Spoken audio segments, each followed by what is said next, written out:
नाशिक शहरात जुलै महिन्यात 200च्या वरती डेंग्यू रुग्ण आढळले आणि महानगरपालिकेच्या इमारतीत सुद्धा डेंग्यू डासाची उत्पत्ती आढळल्याने आज विरोधी पक्षनेते शिवसेना उभाटा गट व काँग्रेस पक्षाच्या वतीने महापालिका आयुक्त अशोक करंजकर यांना भेटून वाढत्या डेंग्यू आजारावर वेगवेगळे निवेदन देण्यात आले।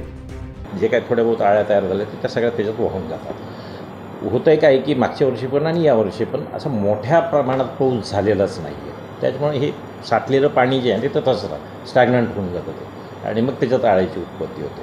मोठे पाऊस झाले वेळच्या वेळी ठराविक अंतरानं तर हे पाणी वाहून जातं आणि मग आपोआपच त्याच्यावरच्या आळ्या पण वाहून जातात। पण दुर्दैवानं काय होतं मागच्या वर्षी पण हे झालं नाही आणि यावर्षी पण एवढा उच्चांक वाढतो आहे, प्रतिबंधात्मक उपाययोजना याआधी का झाल्या नाही आमच्या बाजूनं प्रतिबंधात्मक उपाय आम्ही केलेले आहेत, तर ते कमी पडत आहेत। आता जनतेचा पण त्याच्यामध्ये सहभाग असणं गरजेचं आहे, तर त्या दृष्टीनं आमचं जनतेचा सहभाग मिळवण्याच्या दृष्टीनं पण आम्ही मोहीम चालू केलेली आहे 100%। सर, आपण दंडाची रक्कम वाढवलेली आहे, नाशिक महानगरपालिकेच्या छतावरच मोठ्या प्रमाणात डबके दिसत आहेत, ही कारवाई आता तुम्ही कधी आणि कोणावर करणार आहात? नाही, आता याच्यामध्ये जसे बातमी आली त्याच्यानंतर आम्ही स्वतः व्हेरीफाय केलेलं आहे।